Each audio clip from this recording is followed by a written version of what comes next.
Good day. As is traditional, I'm going to start this program with a rundown of the situation on the Ukrainian battlefronts. And I'm going to start with a report from Avdeyevka.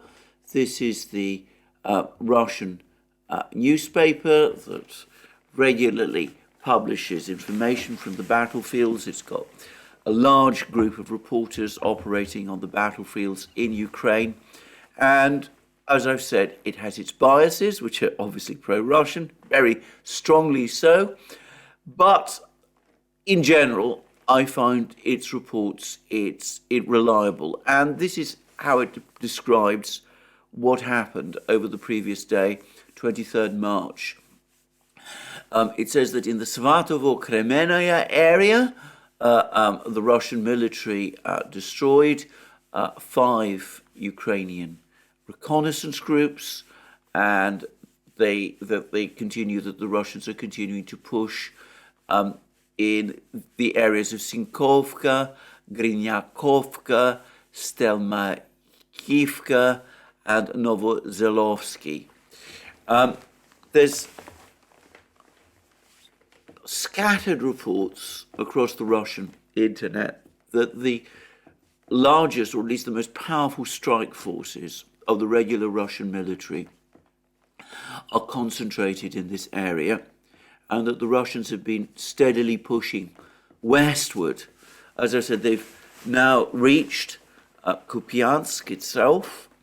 There's been sporadic fighting going on in the industrial zone on the west bank of the Oskol River. But the Russians, it's clear, are pushing in multiple directions in this area. The British Ministry of Defence, a couple of days ago, when they were reporting the fighting in this area of the northern front, North Kharkiv, southern Kharkiv region, the northern Donbass, so that the Russian stance here continues overall to be defensive, and that what the Russians are doing is that they're building up their forces in this area, presumably because they are still concerned about a possible Ukrainian offensive, and because this is the area that is closest to the internationally recognized Russian border. Well, we'll see. But as I said, for the moment, despite claims about the Russians being on the defensive here, in fact, they seem to be principally on the offensive.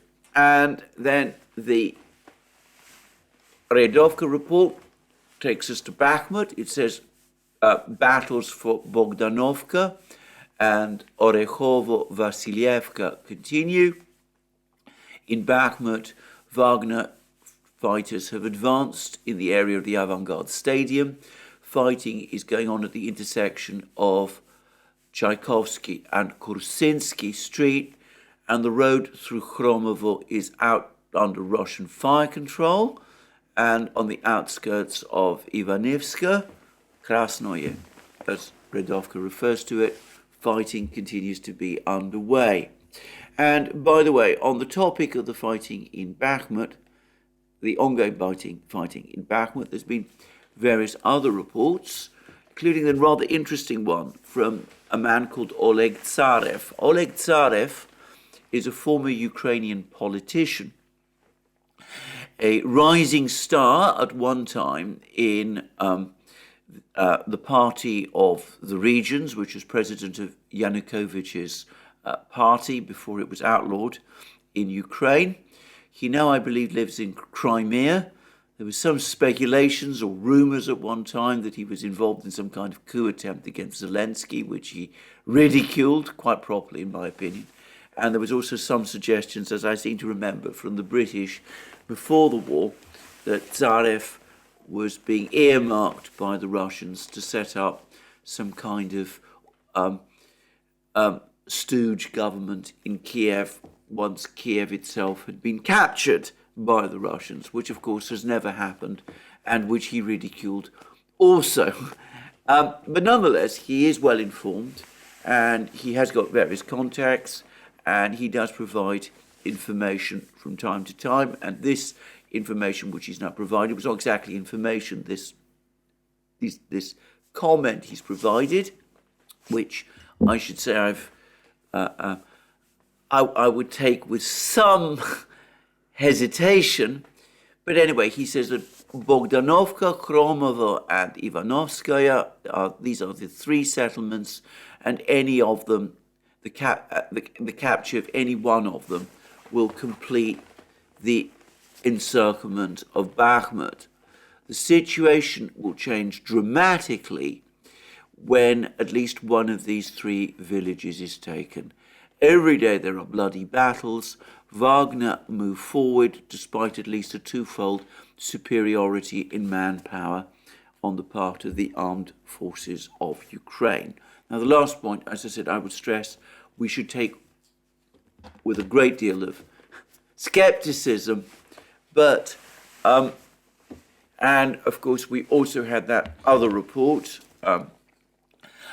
yesterday, which I discussed yesterday, but from Yuri Podolyaka, perhaps a rather more authoritative reporter of events on the ground. Anyway, Podolyaka suggested that the fighting in Bakhmut, that the advances outside Bakhmut have slowed from the Russian side because of the swampy conditions, and that's made it more difficult to storm these villages, but that this will presumably change when the ground hardens a little. And in the meantime, the Wagner forces, the Russians, are concentrating on the fight within Bakhmut itself, and Podolyaka said that they're gaining ground, and this report from Rudovka appears to suggest the same. Now, I ought to say before I proceed that there's been a rather interesting report about the fighting in Bakhmut from TASS, and it says the following: control over Bakhmut will facilitate the liberation of Avdeyevka, from where the Ukrainian army shells Donetsk, Makeyevka and Yazinovataya and the surrounding area. A military expert from the Lugansk People's Republic, Colonel Vitaly Kiselyov, said on Thursday. If Bakhmut falls, Avdeyevka will follow, which will make it easier for our forces to roll the enemy back in the area of Avdeyevka, he said on an interview with Channel 1, Russian television channel. And then TASS quotes him as saying, Kiselyov added that the situation around Bakhmut was unfavorable for the Ukrainian troops, with no chance of a counteroffensive in that city.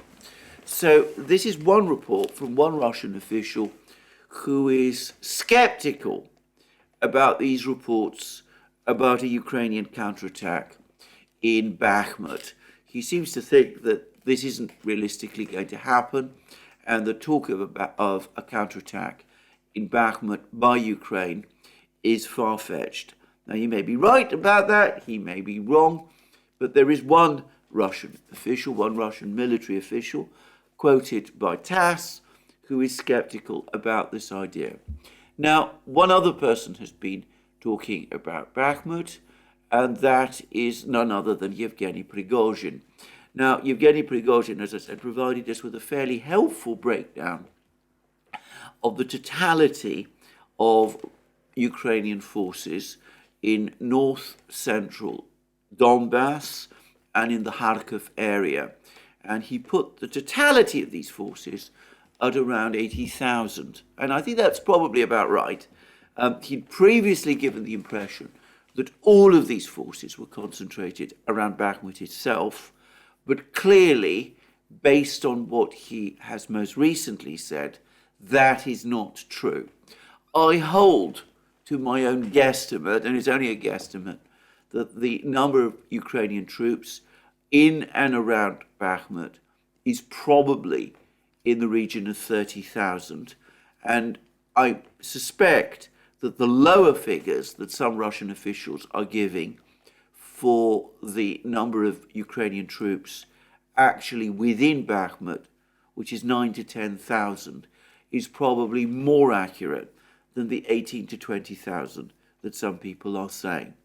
For the record, I've also heard a report that the actual number of Wagner troops fighting around Bakhmut is around 25,000, though, as Prigozhin does not like to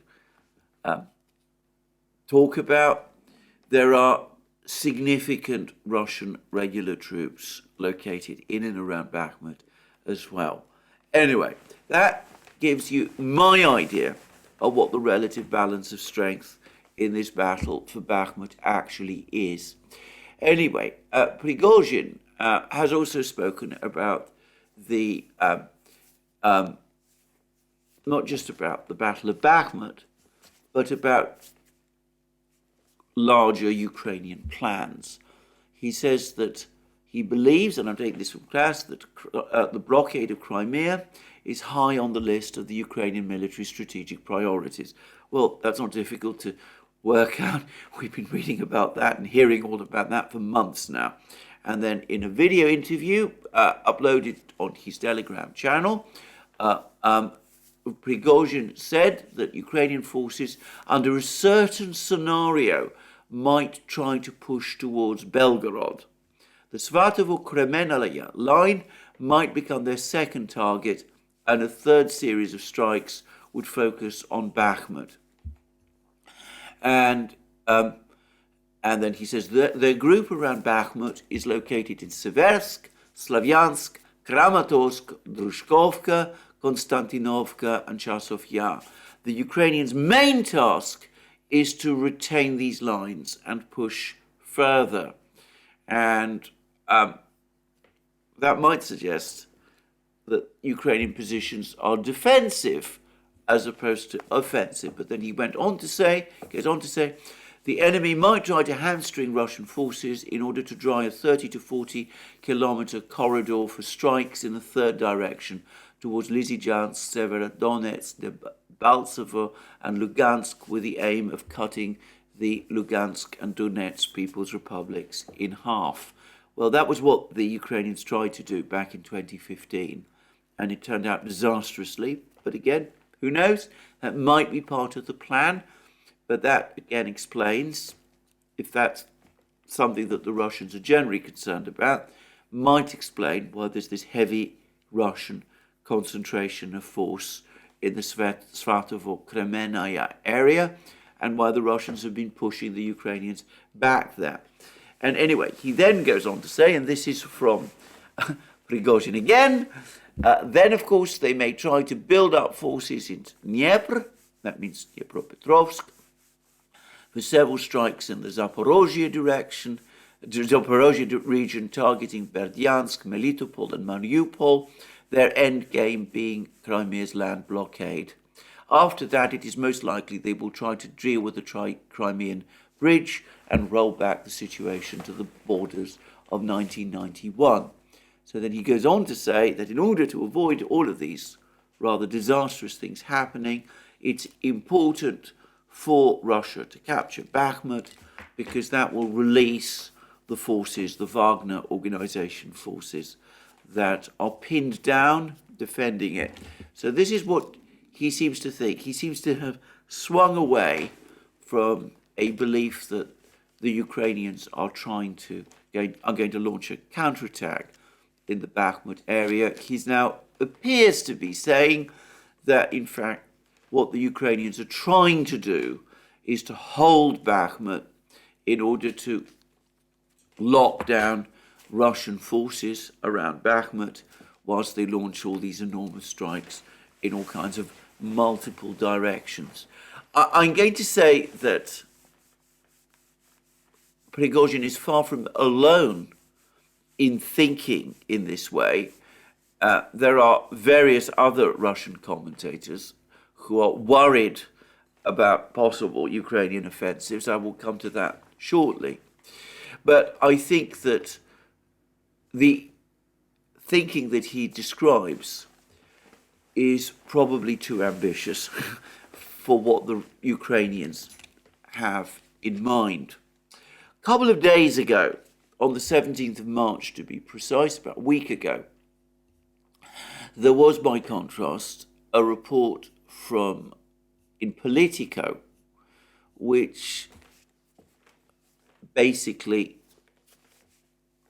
criticizes the over-concentration on Bakhmut that the Ukrainian forces are pursuing. And it says that the title reads, Zelensky digs in against calls to quit Bakhmut. Holding Bakhmut made sense whilst Russia was suffering far higher casualties, but the logic of slogging it out now is in question. And then there's more and more comments about how doubts are growing about the wisdom of holding the shattered frontline city of Bakhmut. But President Zelensky is digging in and insists his top commanders are united in keeping up an attritional defense that has dragged on for months. And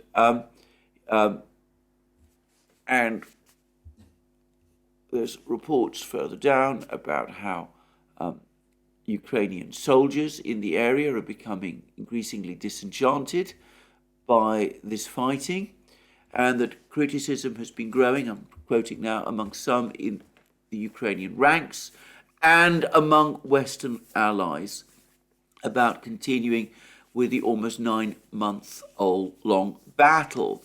The disquiet was muted at first and expressed behind the scenes, but is now spilling into the open. And there's all sorts of comments, and this is quoted in the article, and this is from an American military analyst, Michael Kaufman. He says, traveling around the front, you hear lots of grumbling where folks aren't sure whether the reason they're holding Bakhmut is because it's politically important as opposed to tactically significant. And Kaufman, who is one of those people, I am not one of them, by the way, but he is one of those people who believes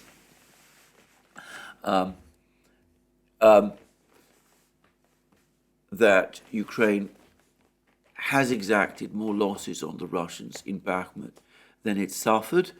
He doubts that that's the case any longer, or seems to have doubts about it, and he thinks that holding on to Bakhmut, he clearly thinks that holding on to Bakhmut makes limited sense. Anyway, I pass all this on. This is about the fighting in Bakhmut. And returning now to Avdeyevka, the Russian armed forces, it says, have occupied Novo-Bakhmutovka. I discussed this yesterday, and are continuing their advance northeast of Krasnogorovka, and this is all about the continuing envelopment of Avdeyevka from the north and south. So that's Avdeyevka's report. There's also, by the way, been a claim from the Russians that they launched a major missile airstrike in Zaporozhye region, where most people expect Ukraine's eventual spring-summer offensive to be launched. And there's claims that this caused major damage and that it forced the Ukrainians to abandon a kind of counterattack that they were preparing in the Orekhov area. And again, I'm taking this report, this time from Slavyangrad, and it says that on March 23rd, 24th, in the Zaporozhye direction, the command of the armed forces of Ukraine planned to launch a counterattack. According to the Ukrainian plan, the main blow was to fall south of Orekhov. A strike force was created in the city up to a reinforced battalion tactical group. And It goes on to say that the commander of the 58th Combined Arms Army of the Russian Federation decided to inflict massive fire damage on exposed enemy positions and warehouses, and the offensive was thwarted before it even started. From 2100 hours to midnight on March 22nd, hotels and schools were hit, presumably with artillery strikes, which were used to accommodate personnel of both the armed forces of Ukraine and the recently formed assault brigade of the National Guard of Ukraine, Chervona Kalina. More than 20 targets were covered. Several warehouses with ammunition, artillery shells, anti-tank missiles and equipment were put out of action, and estimated losses by Ukrainian military reached 500,000, and that was 500 people killed and wounded. The internet was turned off in the city to prevent information leaks. The wounded have been taken through Zalizhnye towards Gulyapolye. Well, that's from Radovka. From Slavyangrad. I can't confirm it. I can't say necessarily that it's true. How can I? But again, to repeat, Slavyangrad has generally been a reliable channel, and I suspect that they've got this information from multiple sources. They're very good at that kind of thing, pulling together multiple sources, both Russian and Ukrainian, and that's their report. Now, there we are. So Russians continuing to push forward in the Kupiansk area, continuing to push forward in the near Avdeyevka, launching heavy strikes in Zaporozhye region, perhaps feeling rather more confident that in Bakhmut that this Ukrainian counter-attack in the area is not realistic. It's not going to happen. Now, I must say that the British media has been talking up certain comments by Ukraine's ground forces commander, General Syrskyi, as a sign that a counterattack in the Bakhmut area is indeed coming. Well, I found several versions of General Syrskyi's words.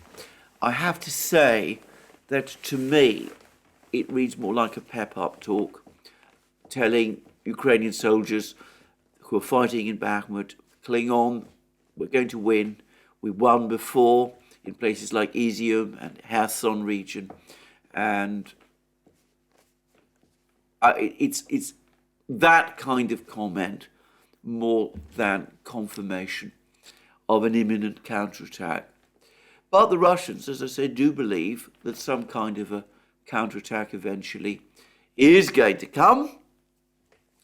And there's been a fair number of expressions of concern about it. And I read a very interesting account, version of events from a particular Russian commentator who said that all of these reports, I think his name was Captain, I don't remember his name. But anyway, he said that all of these reports about ammunition shortages, manpower shortages that Ukraine is suffering from, that they're a deception operation, that the Ukrainians rather have no problems with supplies, ammunition, equipment, and that they're mobilizing and that they're going to prepare this great counterattack. That the good thing, however, the one good thing is that the Russians know about it and are prepared for it. Well, is this all that we've been hearing over the last few weeks and months in the Western media especially, about shortages, ammunition shortages, about lack of tanks? Is it really all some great deception operation? I have to say, I don't think so. I think if this is a deception operation, then too many people have been involved in too many places And I think that the effect, both on the Western public and on probably Ukraine itself, of these multiple reports have been too demoralizing to make them true. That does not, however, mean that Ukraine isn't going to launch a counteroffensive. I think that is inevitable. And I still think there might be some kind of a counterattack in the Bakhmut area. But, like Brian Beletic, I think this is the last-ditch throw. I don't think there will be anything beyond this. And unless this counteroffensive achieves dramatic results of the kind that Prigozhin was talking about, I don't think it would be enough to knock the Russians out of the war, not by any means. And I think, I have to say, I rather suspect that even if they did achieve those kind of results, splitting the Donetsk and Lugansk republics from each other, creating a corridor through them, smashing through the land bridge to Crimea, retaking Mariupol, doing all of these things, even advancing into Belgorod region. I don't think that would end the war. I think that would more probably cause the Russians to mobilize even further, and it would prolong the war rather than end it. Anyway, that is my own personal view. We will see what Ukraine is able to achieve over the next few months. Now, a number of further comments before I deal with the political issues. Firstly, there's been quite a lot of statements from Dmitry Medvedev. He chaired the Military Industrial Commission, of which he's, by the way, the deputy chair. The chair is actually Putin. But as I said, it's clear that it's Medvedev that is now in overall charge of the military industries, the military industrial complex. He invoked the spectre of Joseph Stalin. He gave warnings to the factory managers. He reminded factory managers of what happened to Russian factory managers in the Second World War when they failed to meet their targets for weapons production. He said that Stalin would have basically had them executed, which is probably true. Well, he wasn't threatening them with execution, but he did make it very clear that the Russian government expects that all military targets, all targets for military production, will be achieved. And, of course, we don't have Joseph Stalin running things in the Kremlin today, but nonetheless, I've no doubt at all that the consequences for any factory manager who fails are going to be, at the very least, career shortening. So that was from Medvedev. And that, as I said, goes back to the point about shell production that I was talking about, Russian shell production.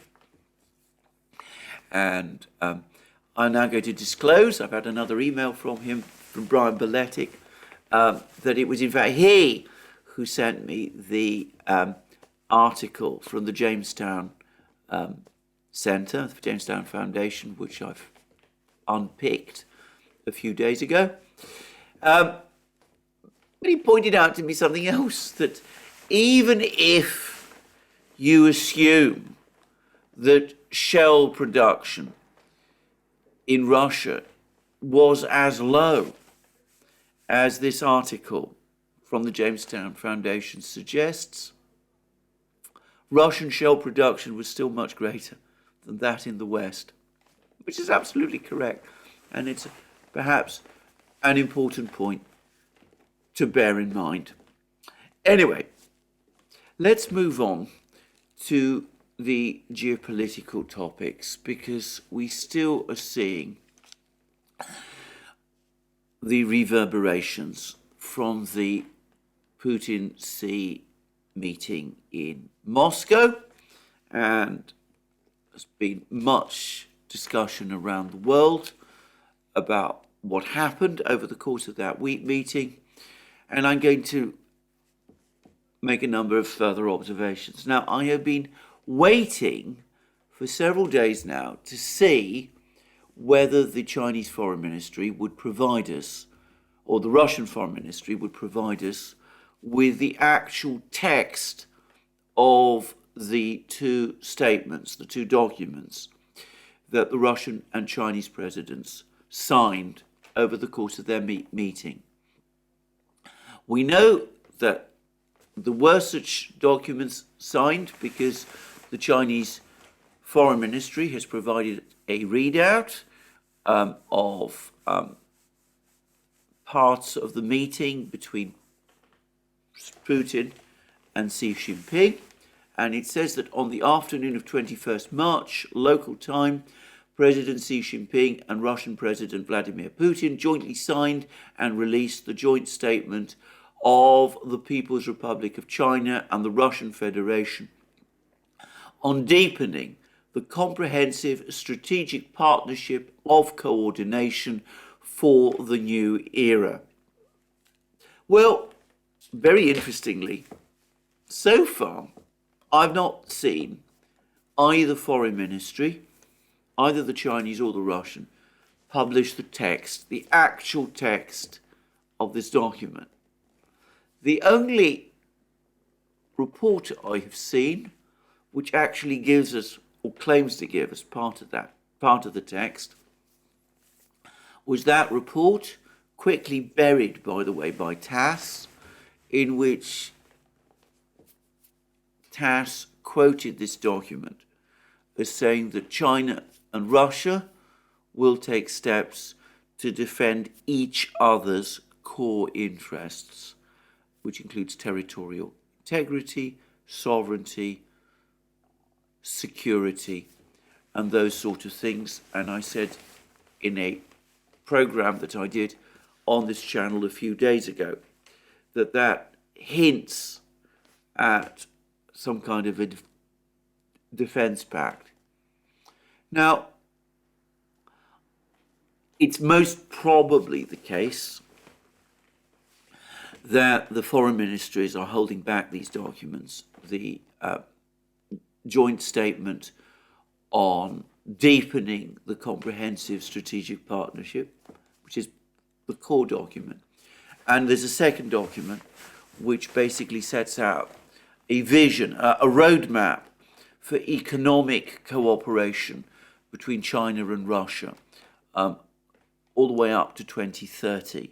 And it's a very interesting concept, by the way, and one which shows the extent to which the Chinese and Russian economies are now integrating with each other, and the extent to which the Chinese and the Russians intend to work together on large number of projects in electronics, artificial intelligence technologies, transport, energy, well, you name it. But anyway, these two documents, they've not yet been published, at least have not yet been published. Now, it could be that it is simply a case of time being needed to prepare accurate English translations.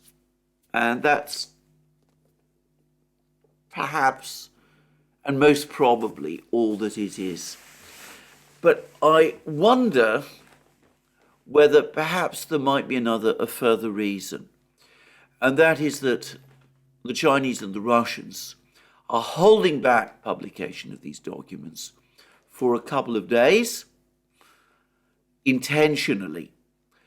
At some point, no doubt, these documents will be published, but for the moment, they're not publishing them because they don't want everybody to see how close their cooperation has now become.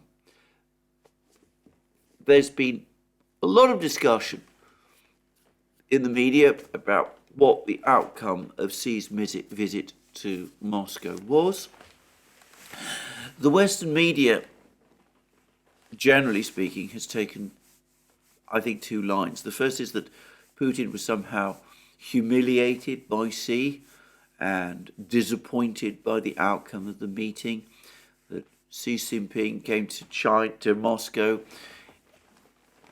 empty-handed. He didn't bring anything with him that Putin expected. I've been reading, there's a weird article somewhere in the British media today about how supposedly disappointed and stressed Putin looked over the course of the meeting. I've seen absolutely no sign of that anywhere, by the way.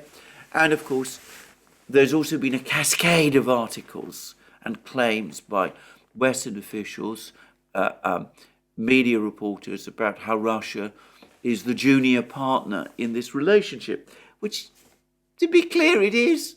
But as I said, I don't see why that is an issue, and why the Western powers, Western commentators, are trying to make it into an issue, given that they wanted Russia to be far more of a subordinate power to them than China apparently does. But anyway, what it seems to me that the Chinese and the Russians want is that they're happy for this kind of commentary to continue. They want people in the West to lull themselves again into complacency about this relationship. They don't want people in the West to understand, to try to grasp how close the relationship, not just economic, not just political, but also military now, this relationship between China and Russia has become. And they specifically do not want Western commentators and even Western governments to understand that there is now dimensions to this relationship which traditionally are hallmarks more of an alliance than of a mere friendship between two countries. And I suspect that's the reason why these two documents, as I said, are being held back. But I expect that at some point they will be published. I think the Chinese and the Russians are probably waiting for the moment when the media loses interest in this story, when, as I said, the interest in the whole summit meeting has declined, and then quietly they will publish them. And at that point, I will provide you with my own commentary about them. But anyway, that's what I wanted to say, because I find the fact that, as I said, they've not been published still, is a curious fact in itself. Anyway, I'm now going to look at this whole issue about what's happened from an Indian perspective. And the person I'm going to turn to is MS Bhadrakumar. Now, Bhadrakumar is a former Indian diplomat. He served in Moscow at the Indian embassy in Moscow. I suspect that means that he speaks Russian, by the way.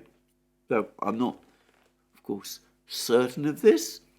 Obviously, he speaks excellent English, as all Indian diplomats do. And by the way, India has an outstanding cadre of diplomats. The Indian Foreign Service is of an extremely high standard. Bhadrakumar does not come across to me as someone who is a supporter of Prime Minister Modi. But nonetheless, I think that he does reflect the mainstream of Indian foreign policy thinking. And what he says, therefore, given India's edgy relationship with China, and its very close relationship with Russia, and India's very close positioning between these two countries, as well as with the United States, and India's position as a rising great power. Well, all of that I do find very, very interesting. And Bhadrakumar has written a very interesting article about this whole topic. And he grasps immediately the point that behind all the dismissive and complacent articles, the contemptuous talk of Russia as a junior partner to China, the claims that Xi Jinping didn't actually agree anything of substance over the course of the meeting with Putin, over the course of the summit in Moscow. I think that Bhadrakumar grasps that behind that there is intense nervousness. And his blog piece, on his blog, Indian Punchline, by the way, reads, US paranoid about Russia-China summit. And then he says some very, very dismissive things about the arrest warrant that the International Criminal Court has recently issued against President Putin. By the way, on that topic, I understand that India also is another country that has not ratified the Rome Statute and therefore does not accept the jurisdiction of this court. He says that, Bhadrakumar says that this is clearly done on the eve of the visit by Xi Jinping to Moscow in order to embarrass the Chinese and the Russians, who, of course, swatted the thing away. He also says that undoubtedly this would have originated in the United States. This project for this thing would have originated in the United States, but that the British acted as the attack dog. It was they who had the job of putting the pressure on the judges and, of course, the prosecutor who pushed for the warrant is in fact British. And then he goes on to say that all of this is childish and disregards realities. And he says, today China exceeds the combined manufacturing capacity of the United States and its European allies. And equally, Russia has emerged as the world's largest nuclear weapons state, superior to the United States, both in quantity and quality of weaponry. It has dawned on the American mind that Russia cannot be defeated in Ukraine. There is a chicken and egg situation facing NATO, according to a report in Politico. And he links to another article, very interesting article in Politico, talking about the enormous problems that the Western powers, the NATO powers, are having in sorting out weapons manufacturing. And Bhadrakumar then goes on to say massive investments are needed to catch up with Russia's defense industry, but Europe's ailing economies have other critical priorities of survival and battling mounting social unrest. We will come to that shortly.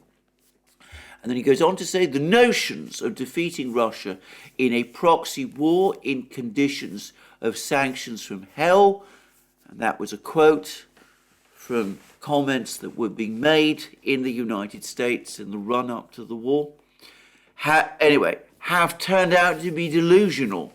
It is US banks that are collapsing. That's perfectly true. I have not heard of a report of a single Russian bank, including the smaller secondary banks, that have either collapsed or have been under any particular stress over the course of the last year. And that's a pretty remarkable fact when you consider it. And anyway, Bhadrakumar then goes on to say, and it is European economies that are threatened by stagnation. And then he says, the US's exasperation is evident in the top secret mission by the MQ-9 Reaper drone near the Crimean Peninsula on March 14th. US Global Hawk drones have been spotted regularly over the Black Sea in recent years, but this case is different. The Reaper's transponder was switched off as it approached Russia's temporary regime for the airspace established for the purposes of the special military operation near the Crimean Peninsula. And then he talks about how the Russians forced this drone down. By the way, the Russian pilots who did that have now been decorated, which confirms, to my way of thinking, that this was a deliberate bringing down of that drone. I think that puts this beyond all doubt. And he says, Bakhmut says that if the drone incident was intended to test Russia, well, Russia has now given an unambiguous response. And that all of this is part of the background to the ICC warrant. And in Bakhmut's mind, the ICC warrant and the Reaper drone incident were all part of the American spoiling tactics on the eve of the meeting between Putin and Xi in Moscow. And then he talks about how Biden, this is Bakhmut, is paranoid about China's push to mediate between Moscow and Kiev, and then he makes some extremely astute points. He says, the point is that Biden and Zelensky are locked in a deathly embrace. The corruption scam involving the activities of Hunter Biden in Kiev is hanging over the father's political career like a sword of Damocles, whilst on the other hand, Zelensky is also fighting for political survival and is increasingly daring to act on his own accord. Disregarding Western doubts about the wisdom of holding the shattered frontline city of Bakhmut in Donbass, Zelensky is digging in and keeping up an attritional defense that may drag on. So what Bakhmut seems to me to be hinting at here is that one of the reasons that Zelensky is clinging on to Bakhmut is partly because he's worried about the political effect within Ukraine if he loses it. But it's also a kind of desperate demonstration on his part of his independence from the Americans and of his ability to exercise leverage over them. The very fact that the Americans are telling him to withdraw is causing Zelensky to dig in. And then it goes on to say, the article goes on to say, Biden is acting like a cat on a hot tin roof. He can neither let Zelensky go, nor can he afford to be locked in a forever war in Ukraine, whilst the Taiwan Straits is beckoning him to a greater destiny. And in fact, on that issue about Taiwan, there's been reports that the United States has transferred some of its best fighter jets from the Middle East to the Pacific and is going to replace them with elderly subsonic A-10 ground attack aircraft, which is a curious development. And anyway, there we go.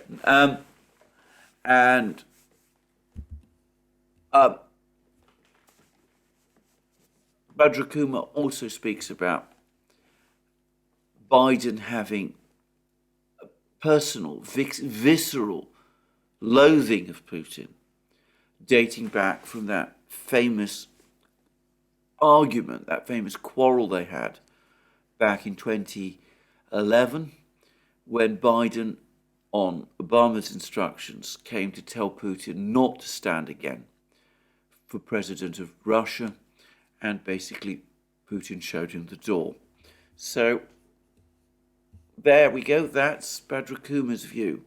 So he sees this relationship, this closing of ranks between China and Russia, as essentially a byproduct of American pressure. He clearly does not consider it a concern, a problem for India. And that is important because, of course, the Indians, as I said, have this edgy relationship with China, but a friendly relationship with Russia. They don't see this coming together of the Chinese and the Russians as a threat. Now, whilst I'm on the topic of Badrakuma, Badrakuma has another interesting piece on the Nord Stream pipeline. And he clearly continues to prefer Seymour Hersh's account to the 6 guys on a boat story that we were being told about a short time ago. Notice how that particular story has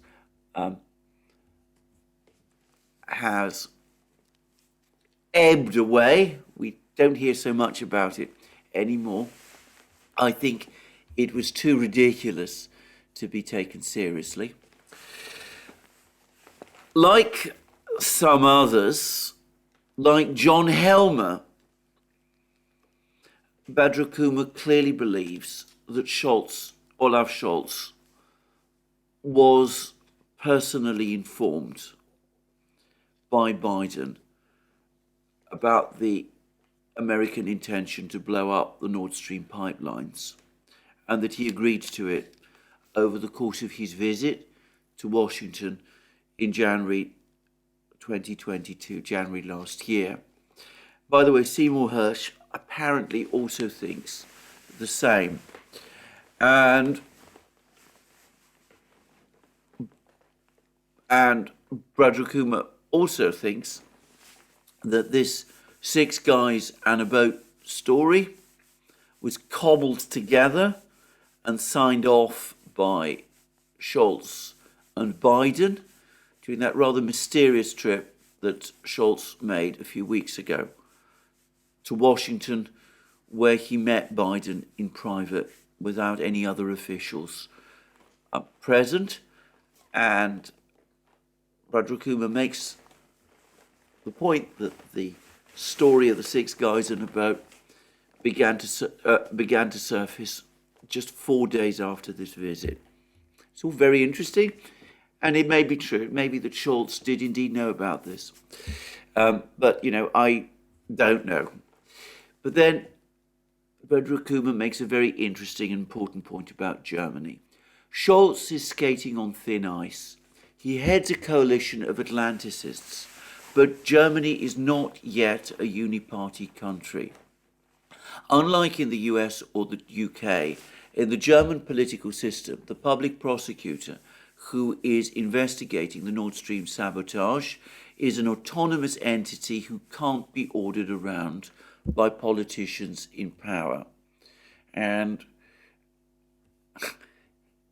the implication is that as things become more difficult, in an economic sense, there really is a real danger for Scholz if indeed it does turn out that the operation in the attack on Nord Stream 2 was organised by the United States, but Scholz himself was given a tip-off about it.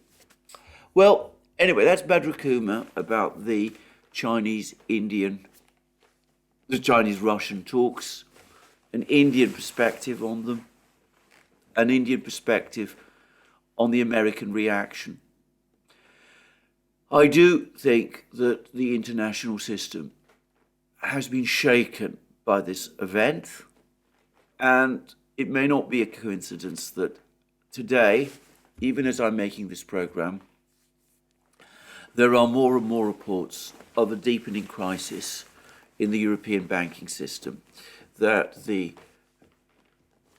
salvation, the hurried rescue of Credit Suisse has not ended the problem. There's now talk that Deutsche Bank, a bank about which, by the way, I've been hearing that there's been problems in Deutsche Bank for years and years and years, that Deutsche Bank is again in trouble, and that there are problems right across the banking systems in Europe. And I have to say, it is all beginning to resemble 2007 in the sense that in 2007, in the summer of 2007, we heard the first rumblings, the first, if you like, tremors that there was something wrong in the financial system.